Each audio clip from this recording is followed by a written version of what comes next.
What's up, guys? Welcome to the first ever episode 13 of the Kind of Funny Gamescast. As always, I'm Tim Gettys. I'm here with one half of the coolest dudes in video games, Colin Moriarty. Thanks. I'm not comfortable with that term because I feel like it puts too much pressure on me. But see, that's the thing, though. I'm the one putting the pressure. It's not okay. you saying it. Okay. It's me saying That's it. fair enough. So if anyone has issues, they can take it up with Yeah, me. that's fair enough. Yeah. And next to him, Dan Ryckert himself. Hello. Dan Ryckert. How are you? And then Alfredo Diaz. Hey, beautiful. Back again Yep. on the Kind of Funny Gamescast. You should go follow him over on Twitch at Alfredo Plays. Yep. Where he does a lot of streams. He's been streaming Lots for of- us a lot too, so We hopefully did you've Bloodborne been, last been night. seeing Ooh, that. that was fun. So yeah, he's gonna be doing whenever new games come out. He's gonna stream them on our Twitch channel, Yeah. and then Appreciated. exactly, it's great. And then he's gonna stream on his twitch.tv/Alfredo Plays. I was texting him yesterday because I was like, "Don't feel obligated to do this," because he texted me yeah. something. He texted me I something was like, this is gonna suck. "Yeah," and I'm like, "You don't feel obligated. You don't have to do it." And he was enthusiastic about Yeah, it. no, he's And a I was good like, dude. no. Yeah. He likes to do good things. What a rush So, that game is. So guys, before we get to the show, there's the rigmarole. We got to go through it, let the people know how they can get this show. The show happens every week.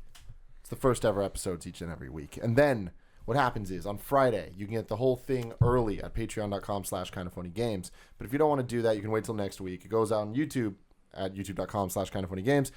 And then on iTunes and all that stuff. And it's really cool and everyone gets to enjoy it and have fun. Right. The reason we get to do this show is because of cool help from people that are supporting cool things like Crunchyroll. I'm a big fan of Crunchyroll. We a couple weeks ago we were talking about them. They're an anime site. They do they have so much anime. Even Attack on Titan, which is the one I recommend. So you guys should definitely check that out. Hit me up on Twitter. Let me know what you think about it. If you go to crunchyroll.com/kindoffunny, you can get a 30-day free trial of Crunchyroll Premium. What does that allow you, you ask, Colin? Yes, I it do ask allows that. you. It gives you 0 ads, 1080p quality, which is the only way to roll. I don't go for anything less than 1080p. Oh, you're one of those guys. Oh, yeah. And even the shows that are airing in Japan right now, like Fairy Tail, with a boy, Michael Jones, over at Rooster Teeth, does a voice for that. If it comes out in Japan, we get it here within an hour. Oh, wow. That's pretty good. Pretty good. Yeah. Professionally How subtitled. do they do that? I don't know. Time magic. Time It's- manipulation. I don't know. Final But Fantasy Tactics. they do really good stuff. So again, crunchyroll.com/kindoffunny, 30-day trial. You should do that. Watch Attack on Titan. Let me know what you think about it. I actually really like Crunchyroll. I legit use them.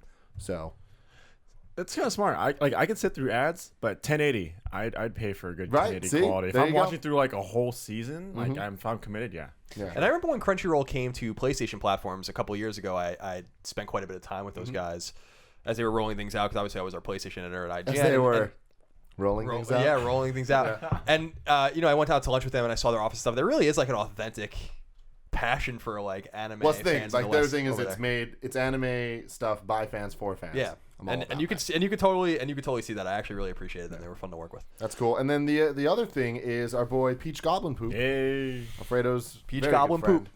Yes, he has this new Simple Mind EP. We've talked about it before. Definitely check it out. Our fans have been going over to his site and like commenting on it, so keep doing that because that's really cool. You can support him at bit.ly/peachgoblin. It's the best way to reach his EP. Or hit him up on SoundCloud at soundcloud.com/peachgoblinpoop or on Twitter at peachgoblinpoop. So what's the story behind his name, by the way? I don't know. I've been wondering that myself. Do you know? No, I don't. I will one day ask him. But Okay. he's a pretty chill dude until he spills your drink on yourself. Yeah. Yeah. Wait, spills your drink on yourself. He spilled Hit your my drink on you. Yeah, he hit Gotcha. my drink on me. Yeah, All right. I Well, understand what you're saying. yeah. I understand what you're saying. what them peach goblins do, I guess. I It's guess either so. pooping or that. The name All right. Peach Goblin Poop, by the way, just reminds me of like an iteration, because his name could have been Peach Goblin or Goblin Poop. Oh, and yeah. then it's like when Puff Daddy became Diddy. Yeah. It's just an iteration. He's doing things. Yeah. I mean, he really is the Diddy of our generation, Yeah, if I you agree. think about it. It's like when you make a gamer tag, but it's taken, so it suggests a bunch of different names. It's like, oh, maybe you want They Peach just Goblin add Poop. to the end of it. Yeah, I like yeah. that. That's good. brilliant. Instead of numbers, they should just add poop. And then the final thing, Dan, you're working Yes. on something. Yes, worked on it. It's done. The work's Worked done. on. Oh Yes. my God. I don't have to do any more work. That's good. What Yeah. is this? Lucky. It's a book. It's my technically 5th book, I think, 4th one in paperback. It's weird. For those that know me, it's mostly like goofy, jokey Dan on Giant Bomb. For those that and- don't know you. Yes. So I'm on GiantBomb.com. I'm on the Giant Bombcast every week. Do a lot of quick looks and videos for the site, all sorts of different podcasts and things. It's a lot of good stuff there if you guys want to check it out. Mostly video game related, but we go off topic a lot. Sounds familiar. Yeah. But yeah, it's like my whole career, it's just been very, very jokey and very silly and stuff. And I wanted to kind of test some range or whatever and talk about something serious. And for 12 years, I've had anxiety disorders. And for somebody that's frequently in front of a microphone or in front of cameras or crowds or whatever, it's been an interesting thing dealing with that. And over 12 years, I've gotten much, much better with managing anxiety through just a lot of different things I learned work and what doesn't work.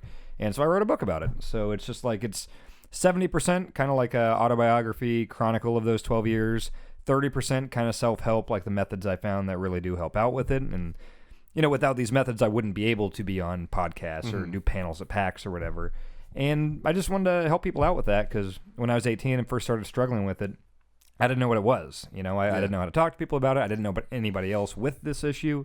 So I wanted there to be a book out there that wasn't from some like self-help guru, Tony Robbins, Deepak Chopra guy. I'm just a guy that likes video games. Exactly. Someone like everyone else. Yeah. I figured that would be more relatable. So I wrote my story, put it out there. It's in paperback right now and on Kindle. It's called Anxiety as an Ally. So if you just search Amazon for Anxiety as an Ally, you'll find it. Awesome. And it's been out for about a week now. It's doing great. Feedback's been awesome. So definitely check that out. And I'm Kevin, at can the- you make a note to thank you? I'm going to pick that up because actually my brother-in-law of 8 years suffers from anxiety attacks, and so which is very interesting because my sister is just like me. She's very outgoing, and so she's always out doing stuff without him. So yeah, it's just very interesting. Yeah, I've dealt with that and I've seen that firsthand. Yeah, and there's different severity too. I mean, there were days where when it was really bad, I could not go out and talk to people. I couldn't go to a class, I couldn't go to work, much less go out and do this kind of thing. So yeah, I mean, even if it's pretty severe, like it was when I was 18, 19, 20, like that stuff you can get over that stuff if you use the right methods and stuff. So yeah, there's hope with that stuff. So that's my rare bit of serious stuff. So got that book out there, so now I can make dick jokes for the next hour or whatever. Awesome. I love that. So getting right to the dick jokes. All right, sweet. Topic one from dick at jokes. Warp Jump. He wants to know if you could have a perfect launch title lineup for the PS5, what 3 franchises or games would you like to see the most? Now I'm going to widen this to the PS5, Xbox 1, 2? 2, 12, Whatever the the hell Xbox it is. 12. Xbox. What were the Code names Xbox and all that Pure and Xbox Infinity were the big ones, and everyone swore that it was Infinity, I remember it was like almost confirmed, like it's going to be Infinity. Xbox. Yeah, so I want to call it Xbox 1, 2 though. I think. Yeah, let's go with Xbox One, 2, the PS5, and then the Nintendo, whatever. I'll just say NX. NX. Is Yeah. it spelled out 1 then dash number 2? Yes, Okay. just like a Final Fantasy. Like 10 Well, 2. like, Yeah. like, Okay, actually, yeah. I want it to be like a superscript, like to the power Okay. squared. I like that. I like this question a lot. All right, where Because- should we start? PlayStation? If you want, Yes. when you think about the launch titles for PlayStation devices, I actually think that, and I've said this before, I think Vita actually had the strongest launch lineup of any PlayStation device. But when you go back to think about PS1, you had things like Toshinden and some bullshit. Disruptor was an early game, but there wasn't like a lot of Disruptor is Insomniac's first game, by the way, in case people are curious. But there wasn't an established first party at that point. So that's not a good example. Then PS2 had a lot of games, but a lot of random games. Fantavision. Fantavision was an internal Tech game. and Tag Tournament? Yeah. Time Tekken Tag Splitters? Tournament. Yep, Time Splitters. SSX? Yeah. Summoner and stuff like that. But I don't and Smugglers Run and stuff. But like I think PS2's launch lineup to me was about volume. It was not about quality. And I don't think that good games really start to come to the console until you got Onimusha and a few. Like it took a while, in my opinion. But it had some, Yeah. it had some 7.5 and 8s. Yeah, remember it was around launch 7.5s or 8s. You know what I mean? Like Fair. It was in the summer that you started seeing like Gran Turismo 3 and Twisted Metal Black, and then obviously later you had like Metal Gear 2 and stuff. Yeah. By the time PS3 rolled around, first party was more was going a little harder. Insomniac's not a first party studio, but Resistance is an exclusive. That was a launch title. They had Motorstorm from Evolution, I think before they even owned Evolution. So things were kind of weak. PSP had a pretty decent launch lineup too. And then I think Vita had a really strong launch lineup. I think PS4's was pretty good. And I don't know if you guys agree with that. I think that Knack wasn't a good game, but Killzone was a nice game to launch with. Killzone Shadowfall. Resogun is still, I think, the best game on the console, and that was a launch game. And there was a few others. So when I think about the perfect launch lineup for PS5, let's say it comes out 2021, right? Yeah. I mean, like it's going to be a pretty long time. Yeah. You would want to think that they would have something like Uncharted ready, and I think that even though they are going to leave Uncharted, I think, after Uncharted 4. I think it would be time to maybe reboot it or go back to the story or tell a different story. And Uncharted, I think, with the exception of Gran Turismo, and maybe God of War is probably their biggest franchise. So I think you would want to have something from that. And even though they won't give up the Killzone ghost. So you want to let go of that. And then it's funny because on Colin and Greg today, Dan and I were talking about the Getaway a little bit. And wouldn't it be awesome? I really loved the Getaway on PS2. I think that was a really special game. It was a little undercooked. But it was a special game. It wasn't the Grand Theft Auto we thought it was going to be, but it was almost like a Guy Ritchie movie, and that's what I really loved about it. It had like a very Snatch vibe or a very Lock, Stock vibe, and I think it would be awesome to have a huge open world exclusive like The Getaway as a launch game. And that came when you brought this question, I was like, that would be one that I would bring back. That would be an IP I'd bring back. The Getaway, I think would be really, really, really cool. And then I would bring back Resistance. I think at that point, Resistance had been dead for a long time, and you reboot it and give it maybe to another studio. I don't think Insomniac would want to do it anymore. So I think if you look at for PS5, I think a strong launch lineup of 3 exclusives would be Resistance. Maybe just call it Resistance: Fall of Man again. You have The Getaway, and you just call it that? Fall of Man again. Yeah, Fall of Man again, and in parentheses. Yes, I like that. I like with an ellipsis. I think you would have something like that, and then I think something like Uncharted would be perfect. So I mean, that's how I stand. I don't know how you guys feel about that, but I mean, do you think Uncharted is a launch game? I think that if The Last of Us wasn't so late in the PS3 generation, I think Sony would have fallen over itself to have Uncharted as a launch game. You know what I mean? So I think it's just a matter of like what's ready to go. Infamous was supposed to be a launch game, and so was Drive Club. So it's just a matter of what was available at the time. Yeah, Uncharted was a launch game for Vita, Golden Abyss. Yeah, that's true. And I think still that's a great point. I think it's still the most console quality game on the platform, and still one of the best games on the platform. So I think it couldn't hurt. That game also sold over 1 million copies on Vita. You know, for me, I think that like no matter the system, whether it's Xbox, Nintendo, or PlayStation, gone are the days of Mario 64 where it's like you're getting that one title that's just amazing, and that's the reason you buy the system. Every launch is just going to be here's 10 games. They're okay. 3 of them are sports games. You have one racing game. Yeah. Exactly. It's like so just by the books. And it's like that's why I think there's no room really for an Uncharted. Like the Uncharted's almost. I mean, Vita's an exception, and I mean I guess that it is a real Uncharted game, but it's still not. No, you know what I mean? Like really. It's kind of like a. It is canon, but it's not. Yeah, it but is it's not a Naughty Dog game. A new game. You know, well. It is a new game, but it is not a Naughty Dog game. It's not like an an Uncharted sequel game. It's more of like an Uncharted 0.5 game. You know. It is a spinoff. Yeah. Yeah. So. I don't think we'll ever get that a real Uncharted, like a real Mario launch game again. You know, like when's the last? We never got that. I think the last time you got like a absolute classic as a launch title might have been the first Halo. I'm trying to think of like something on that level of Mario 64, or Mario World. Yeah. You know, even like Dreamcast had Soul Calibur. You know, like some all-time classic. That's a great. No, I think you're right. I think that. I was going to make the point for if Smash was ready on GameCube at launch, that might have been comparable, but I don't think... It was close. But yeah, but it was like 2 weeks. Yeah, but it wasn't technically a launch game. But yeah, we got Luigi's Mansion, which is like not a Mario game. Monkey Ball. We did get Monkey Ball. But yeah, Alfredo, so like with Xbox... So yeah, I know, when you said that off the bat, I was like, oh my god, like, let's get it, you know, like just hit the wall real hard with like Halo and stuff, but it's like, wait a second, no, I'd want that to be a year or two after the console's release so the developers can actually get their hands on the systems. I guess with just launch titles, I agree with you. I'm just used to there being like, all right, here's 10 games, you know, a little bit of everything. Here's the new Call of Duty. Yeah. You know, here's a new Call of Duty, and here's a bunch of sports games, maybe like an action adventure game. And honestly, I'm okay with that because I get really excited just having a new system. You know what I mean? And kind of playing with all the new features and stuff. Well, the way you talk about like here's 10 games at launch, and then a year from now here's the big game. I think 360 did that. So 360 had, you know. You had stuff to play when you brought it home, Call of Duty 2 and everything. Duty, And then like a year after that, and Gun. Yeah. And then a year later, I know spring was Oblivion, but then Gears of War came that next holiday season. So that was the first like, okay, they've got the system figured out. This is that big title.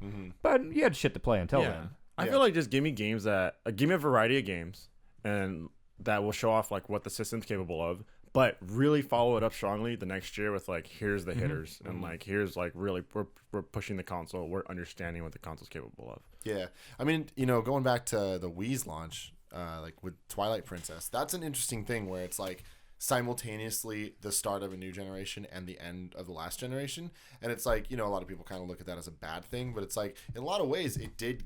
I was excited to play that on the Wii. It was a nice 1-2 punch with the Wii because you had the obvious, Wii Sports, I think, had the appeal to casual gamers for sure, like that new audience that the Wii brought in.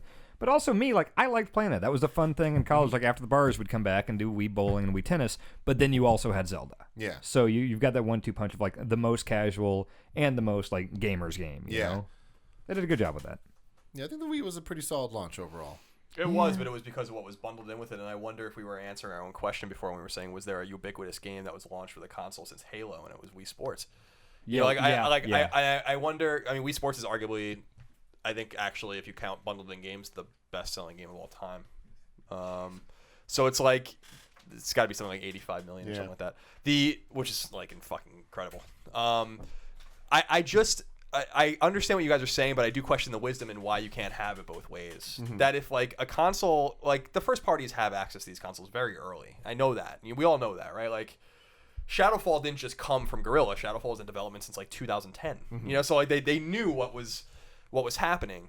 I think that what I would love to see is a synthesis of both. Like we're almost like this is just the way it is, and so this is the way it is. And like, what I would say is like, why not have Halo ready for launch and then Gears the next year, and then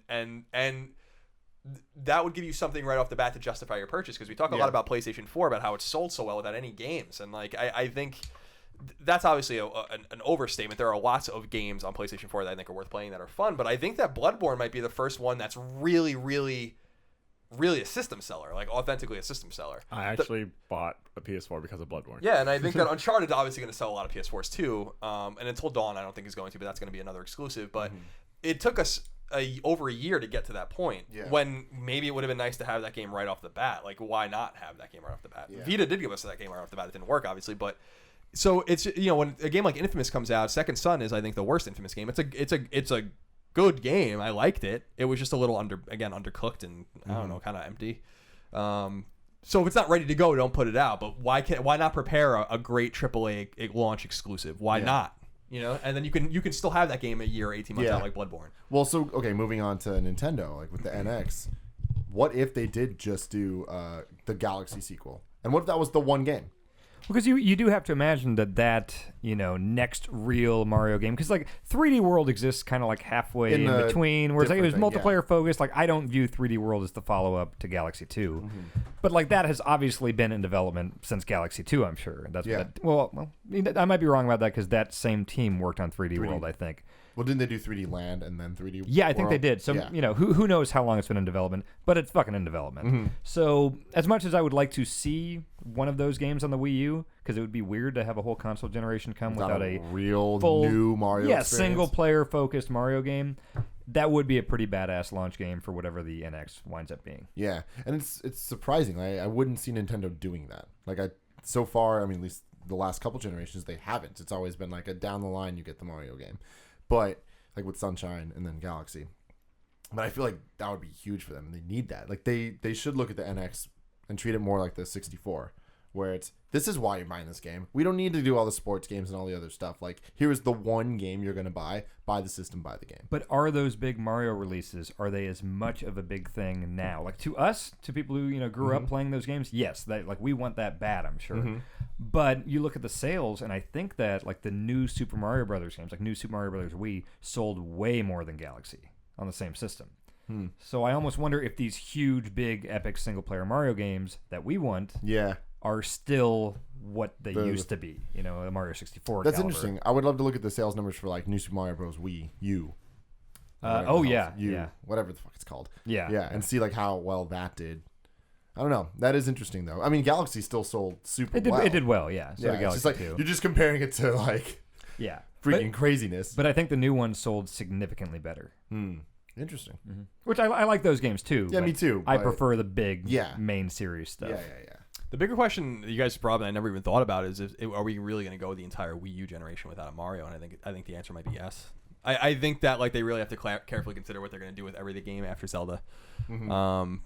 Well, the Wii U is not going to sell any more than it's selling right now. It's just not going to happen. So it's the die is cast. Yeah. If Smash and Mario Kart didn't help it and they didn't, then it's not going to move any more units, and you have to be careful not to relegate your games to a system that no one wants. So I never thought about that. Yeah. That like Zelda might be the end of the road. I mean, I honestly like we talked about this in the Reacts video we did to the NX news, but will Zelda pull a Twilight Princess and also be on the next system? Yeah, that's a good point. I wonder. I hope not, because I found that annoying in a way, like especially because the GameCube version was fucking rare and I couldn't find it. And I had to play it on Wii and I didn't want to play it on Wii and like all that kind of stuff.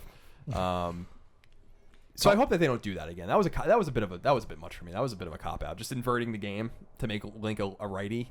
It's like, like that was so weird. That was so weird. You know, I was like, But they didn't want to strand their game on that hardware, and I don't really blame them. So it is an interesting conundrum that they're in. It's a good problem to have, I guess, in a sense, even though it's also a really bad problem to have because their console's already dead.